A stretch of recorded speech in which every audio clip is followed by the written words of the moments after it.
शराब भी पीनी, डांस भी करना, म्यूजिक भी सुनना, थोड़ा सा इस्लाम भी करना, और अपना एक, ठीक है दुनिया चल रही है तो चलने दो। उन्होंने टेलीविजन को भी कंट्रोल कर लिया। मसलन टेलीविजन पे मुझे ए हमीद ने बताया कि हाँ। हमें ये इंस्ट्रक्शन आई कि आपने अपने ड्रामों में अगर कोई रोमांस दिखाना है तो वो रोमांस वहां पे नहीं खत्म होगा। जब ड्रामा खत्म होगा यानी सीरीज के अंदर, तो उन दोनों की शादी हो जानी चाहिए। और यस, ए हमीद तो जो पंजाबी कल्चर है उसको डिस्टॉर्ट करके गुंडा कल्चर बना दिया गया। मगर ये सारा कुछ क्यों किया गया? ताकि लोगों की डाइवर्शन कहीं और हो, और जियाउल हक और उनकी जो ये इस्लामिस्ट ग्रुप है वो हर जगह पे छा जाए। हिंदू चले गए, सिख चले गए, अब तो मुसलमान थे ना, मगर वो बंगाली थे तो उनको हुकूमत नहीं करने दी गई। अब मैं कितने आपको मिसालें दूं कि democracy is not only regular free and fair elections. One condition जो पाकिस्तान में एक दो दफा पूरी भी हुई है, बाकियों पे कहा गया है कि रिग्ड इलेक्शंस हुए हैं, आई डोंट नो, लेकिन इलेक्शंस तो होते हैं ना। लेकिन इलेक्शंस के बाद ऑपोजिशन और गवर्नमेंट क्या जिस तरह ब्रिटिश पार्लियामेंट बिहेव करती है वैसे कर रहे होते हैं। इंडियन पार्लियामेंट, आप इंडियन पार्लियामेंट के साथ भी कंपेयर कर ले, वहां पे भी कभी कभी अनरूली हो जाते हैं, but never the way we do. दवाइयां तो हम अभी भी इंडिया से मंगवा रहे हैं बैन के बावजूद। हाँ, ये उन्होंने कहा हुआ है, वो सीरियस जर्नलिस्ट है पाकिस्तान के। तो ठीक है, तो फिर तो ये अब पॉलिटिक्स में आके ये अब इस किस्म की बातें कर रहे हैं यार, पाकिस्तान का सत्यानाश हो गया। मैं ये मुझे यूं नजर आता है।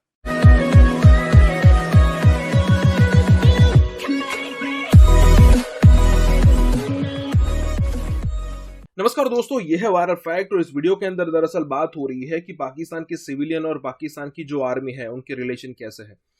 अब दोस्तों, पाकिस्तान की आर्मी का इतना इंटरफियरेंस है पाकिस्तान के अंदर। आपने कभी सुना है कि इंडिया पाकिस्तान के बीच जब टेंशन होती है तब इंडिया के जो आर्मी चीफ होते हैं या फिर नेवी चीफ या फिर एयरफोर्स के जो चीफ होते हैं उनके स्टेटमेंट्स आते हैं, अदरवाइज उनके स्टेटमेंट नहीं आते। लेकिन पाकिस्तान के अंदर सिचुएशन ऐसी है कि उनको सबसे टॉप पर गिना जाता है पाकिस्तानी आर्मी के अंदर। एक बहुत ही अच्छा इंसिडेंट है, आपको शायद पता हो, और ना पता हो तो मैं आपको बता दूं कि पाकिस्तान के प्रधानमंत्री थे, शायद 9वें या 10वें प्रधानमंत्री थे, जिनका नाम था जुल्फिकार अली भुट्टो। उन्होंने 4 से 5 साल उन्होंने वो वहां के प्राइम मिनिस्टर भी रहे थे। अब उनको पकड़ लिया गया, डिक्टेटरशिप आ गई तो डिक्टेटर ने उनको जेल के अंदर बंद कर दिया, और फिर कोई ऐसा आरोप लगा दिया कि भाई ये गद्दार है या फिर कोई ऐसी बात पर, और उसी में उनको उसकी आर्मी कोर्ट ने उनको सजा दे दी और फांसी पर भी चढ़ा दिया प्राइम मिनिस्टर को। कोई केस भी चला नहीं उन पर, हालांकि वो आर्मी की कोर्ट में चला था, लेकिन ये केस थोड़ी होता है, आपको सिविलियन कोर्ट पे उसको चलाना पड़ता है। अगर इंडिया की बात करें तो निचली कोर्ट से लेके सुप्रीम कोर्ट तक आप अपील कर सकते हो, और उसके बाद भी अगर आपकी फेवर में नहीं आता तो प्रेसिडेंट के पास भी अपील कर सकते हो। लेकिन यहाँ पे ऐसा कुछ नहीं हुआ था। तो जरा सोचिए कि कितना इंटरफियरेंस है पाकिस्तान के अंदर। दोस्तों, इसी के साथ ये वीडियो शुरू करते हैं, और उससे पहले आपसे रिक्वेस्ट है कि तकरीबन 70 to 72% लोगों ने हमें अब तक सब्सक्राइब नहीं किया है, हालांकि वो वीडियोस जरूर देखते हैं। तो अगर आपको वीडियोस अच्छे लगते हैं तो भाई सब्सक्राइब जरूर कर दीजिए, इसमें कोई ज्यादा पैसा लगता नहीं है, पैसा लगता ही नहीं है और मेहनत भी नहीं है। ठीक है, तो इसी के साथ ये वीडियो शुरू करते हैं कि पाकिस्तान जो है, पाकिस्तान के अंदर जो आर्मी है वो डिफेक्टो पावर एंजॉय करती है, और ये डिफेक्टो से मुराद ऑब्वियसली सबको पता है, लेकिन कभी मार्शल लॉ लगते रहे, कभी वैसे डिसीजन मेकिंग में वो पावर एंजॉय करते हैं। तो ये क्या, मेरे अक्सर ज़हन में सवाल आता है और मैं पूछना भी चाहता हूं, और मैं कई दफा इसकी कंक्लूजन पे भी पहुंचता हूं, क्या ये सारा टाइम सिविलियंस की वीकनेस थी? क्या मिलिट्री असर्ट करती थी अपने आप को, या मिलिट्री समझती है कि सिविलियंस इनकॉम्पिटेंट हैं, या सिविलियंस ये समझते हैं कि मिलिट्री बहुत पावरफुल है तो अब उनको जो करते हैं करने दिया जाए? तो बहुत सारी प्रोपोजिशंस हैं जो इसमें आती हैं।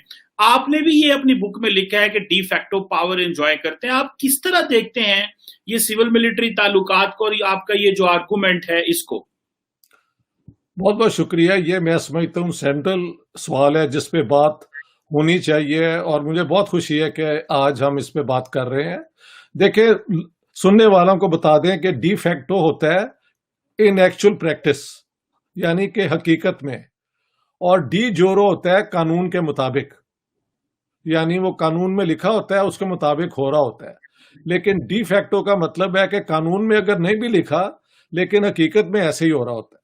Imran Khan seems to get support from everyone and then forgets. Sunil Dutt ने भी इनकी मदद की, देवानंद ने भी की, I know it very well, मैं तो फिल्मों पे लिखता भी हूं। और अब क्योंकि ये पॉलिटिशियन हो गए हैं, तो अब ये खबरें हैं कि हालांकि इनकी एक किताब है, the first book he wrote, I read it and I was impressed. उन्होंने लिखा कि I am not one of those who is anti India, this is written in his book. And Muhammad Ali Jinnah, he says, was buying property in Shimla just before the partition, which is actually true. Jinnah was also trying to buy property in Lahore at that time because he had a lot of money, of course. लेकिन तब ख्याल ये था कि शिमला पाकिस्तान के पास आ जाएगा। हाँ, लेकिन मिसाल वहां पे मैं जो दे रहा हूं, इन्होंने कहा था मैं तो एंटी इंडिया नहीं हूं। ये उनकी पहली किताब है, पढ़ लेना, जो सबसे पहली उन्होंने किताब लिखी है। बिल्कुल ठीक है। तो ये अब पॉलिटिक्स में आके ये अब इस किस्म की बातें कर रहे हैं, यार पाकिस्तान का सत्यानाश हो गया, मुझे यूं नजर आता है। बिल्कुल सही। अच्छा भला ये मुल्क बना हुआ है, इसको चलाने की बजाय अगर इन इश्यूज पे टाइम वेस्ट हो रहा है तो व्हाट कैन वी डू? सही कह रहे कि ये है हकीकत पाकिस्तान की, कि हकीकत में military has de facto monopoly over domestic यानी इंटरनल डोमेन और एक्सटर्नल डोमेन के इश्यूज पे, पॉलिसीज पे। मैं सुनता हूं बार बार हमारे फॉरेन ऑफिस वाले कहते हैं कि नहीं जी नहीं, हम तो इंडिपेंडेंट ओपिनियन रखते हैं, लेकिन एनीबॉडी हु अंडरस्टैंड्स पाकिस्तान और क्या हो रहा है उसके लिए ये कोई नई बड़ी बात नहीं है। लेकिन ये कैसे हुआ कि ये पहले दिन से ऐसे था? मेरे ख्याल से बिल्कुल नहीं। पहले दिन शुरू में तो एक सिविलियन गवर्नमेंट बनी और वो 1935 एक्ट को अमेंड करके 18 जुलाई 1947 इंडिपेंडेंस एक्ट, ये दो को मिला के तो गवर्नर जनरल मोहम्मद अली जिन्ना बने, Liaquat Ali Khan became prime minister और सिविलियन हुकूमत बनी। और कायदे आजम का बयान भी है कि मिलिट्री ऑफिसर्स को अपना काम करना चाहिए, हम पाकिस्तान की पॉलिसीज बनाएंगे। So that's the start, like any other normal state. अब कायदे आजम की डेथ हो जाती है, लियाकत अली खान गेट्स असैसिनेटेड। वहां पे एक होता है, उसे कहते हैं पॉलिटिकल वॉइड, वैक्यूम। वो क्यों क्रिएट हुआ, ये सवाल है। वो इसलिए कि मुस्लिम लीग अगर कंपेयर करें कांग्रेस की तरह, कोई ट्रेंड पार्टी नहीं थी, कोई इंटीग्रेटेड ऑर्गेनाइज पार्टी नहीं थी, बल्कि 1937 के बाद मुस्लिम मेजॉरिटी प्रोविंसेस में जो रीजनल पार्टीज थी, वहां से ये टूट के लोग तो मुस्लिम लीग में आए। और मुस्लिम लीग में आने की जो मेन अट्रैक्शन थी, और वो था एक 1936 में जवाहरलाल नेहरू का प्रेसिडेंशियल एड्रेस में कहना कि आजाद हिंदुस्तान में हम जिम्मेदारी खत्म कर देंगे और सोवियत मॉडल की सोशलिज्म हम बिल्ड करेंगे। तो इसको फिर जिन्ना वेरी सक्सेसफुली ही एक्सप्लॉइटेड दिस। एक और बात जो कांग्रेस से हुई वो थी कि हम मुस्लिम मैस कॉन्टैक्ट शुरू कर रहे हैं, कि आज तक मुसलमान जो कांग्रेस से दूर हैं हम उनको कांग्रेस के अंदर लाना चाहते हैं।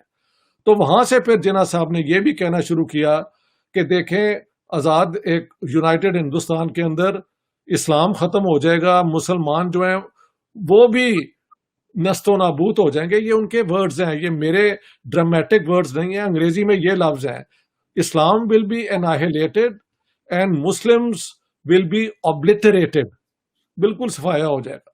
ये 3-4 चीजों का डर जो है वो लोगों को मुस्लिम लीग की तरफ लाया। पाकिस्तान गया बंद। अब जिन्ना साहब के होते हुए तो किसी ने कोई चूं नहीं ना की, और लियाकत अली का थोड़ी देर का प्राइम मिनिस्टरशिप का पीरियड है, उसमें भी कोई ज्यादा कॉन्स्टिट्यूशनल डेवलपमेंट नहीं हुई, सिर्फ वो क्या कहते हैं ऑब्जेक्टिव रेजोल्यूशन हुआ and then he was assassinated. उसके बाद सिविलियन जो है ये सिविल सर्विस ने ले लिया, क्योंकि मुस्लिम लीग में तो कोई लीडरशिप थी ही नहीं जो टेक ओवर कर सके। तो ये एक ट्रेजेडी भी हो गई पाकिस्तान के साथ। और जब सिविल सर्वेंट्स आ गए मलिक गुलाम मोहम्मद ऑनवर्ड्स, तो उन्होंने फिर अपनी पूरी जो होती है वो बाद में तो मिलिट्री को हम कहते हैं ना कि डी फैक्टो पावर है, ये 51 से लेके 58 तक ये सिविल ब्यूरोक्रेसी जो है वो उन्होंने 6 हुकूमतें बनाई और गिराई। Can you believe it? इस दौरान एक बहुत बड़ा इवेंट है 1953 में पंजाब में जो एंटी अहमदिया राइट्स हुए हैं, उसके अंदर मुस्लिम लीग की गवर्नमेंट पंजाब की इन्वॉल्व थी। मुस्लिम लीग की जो गवर्नमेंट सेंटर में थी वो इनफेक्टिव प्रूव हुई। किन लोगों ने आके वहां पे अमन कायम किया? The military. तो पहली दफा पाकिस्तान में ये डेमोन्स्ट्रेट हुआ कि when everything fails the military is there to restore law and order. 1954 में फिर आई थिंक मलिक गुलाम मोहम्मद ने अयूब खान को डिफेंस मिनिस्टर के तौर पे कैबिनेट में ले लिया। That's the entry of the military और the army into the civilian cabinet while he was commander in chief. This is to be kept in mind. हाँ, रिटायर होने के बाद एक और बात है, बट व्हाइल यू आर, ये उनकी रिक्वायरमेंट थी कि if you want me to be in the cabinet, I will retain my position as commander-in-chief of the Pakistan Army. So he did not agree to surrendering it. उसके बाद civilian governments fail होती गई। 58 में अयूब खान का martial law आ गया और 58 से 69 तक उन्होंने हुकूमत की, गुड और बैड, उसके 2-3 फेजेस हैं। हाँ जी, उस दौरान में मिलिट्री को फिर पूरा मौका मिला। देखिए, पहले तो आप होते हैं ना बैरक्स में और हेडक्वार्टर्स में, but once you are into the civilian तो आपके नए कनेक्शंस बन जाते हैं ना, नए लिंकेज बन जाते हैं। तो वहां से मैं कहता हूं कि पाकिस्तान मिलिट्री और रादर द आर्मी कहना चाहिए, क्योंकि नेवी और एयरफोर्स तो नॉमिनली थी ना। I mean the Pakistan army, उनके हर जगह सिविलियन कनेक्शंस बन गए, उनके पॉलिटिशियन से डायरेक्ट कनेक्शंस बन गए, जो कि अंग्रेज के दौर में नहीं थे जब ये कॉलोनियल आर्मी थी। तब तो ये जो सिविलियन हुकूमत हुक्म देती थी वो ये करते थे। अगर अब हुकूमत ही उन्हें ले आई, यानी सिविलियन थ्रू ब्यूरोक्रेसी इनको ले आए, डिफेंस के पोर्टफोलियो दे दिया, बाद में 58 में हो गया। और फिर अयूब खान ने जब रूल किया इतने साल, तो सब जो गुर होते हैं वो सीख लिए। खैर, अयूब खान का फॉल हुआ, याया खान आए। याया खान ने पहली दफा फ्री एंड फेयर इलेक्शंस कराए, and I remember him for that. लेकिन the first free and fair general election, provincial election 1-2 हुए, तो वो हुकूमतें उनकी उड़ा दी गई, उनको हुकूमत ही नहीं करने दी गई। फॉर एग्जाम्पल 54 में जुगतू फ्रंट लैंडस्लाइड ले गए थे ईस्ट पाकिस्तान में। अभी हुकूमत बनी थी उनकी, तो उन पे इल्जाम लग गया ये तो सारे कम्युनिस्ट एजेंट हैं, हुकूमत डिसमिस कर दी। तो पाकिस्तान में तो किसी चीज को रिस्पेक्ट नहीं ना किया गया, पॉलिटिशियंस के जरिए या सिविलियन ब्यूरोक्रेसी के जरिए। आर्मी ने आके अपना ये फिर 11 साल रूल किया। फिर याया खान आए, इलेक्शन हुआ, पाकिस्तान टूट गया, वो सारी हम हिस्ट्री जानते हैं। भुट्टो साहब आए, भुट्टो साहब ने शुरू में ये ब्यूरोक्रेट्स जो हैं, सिविल सर्वेंट्स भी रिटायर किए, आर्मी ऑफिसर्स भी किए, ज्यादा सिविल सर्वेंट्स किए करप्शन चार्जेस पे और ये और वो। लेकिन बाद में उनका झगड़ा हो गया नैब की गवर्नमेंट जो थी नॉर्थ वेस्ट फ्रंटियर की और बलूचिस्तान की, तो फिर आर्मी को ले आए, बलूचिस्तान में आर्मी भेजी ना।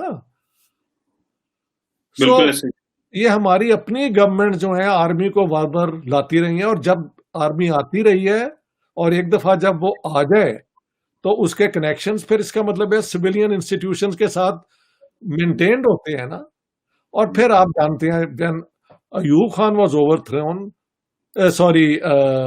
जुल्फकार अली भुट्टो, तो फिर जियाउल हक ने तो पूरी जो है अपनी मिलिट्री के जरिए हर जगह पे अपने वो बना लिया ना कंट्रोल। देखिए, पहले याया खान और Ayub Khan, we may not like them, लेकिन वो लिबरल्स, सेंटर लिबरल लोग थे।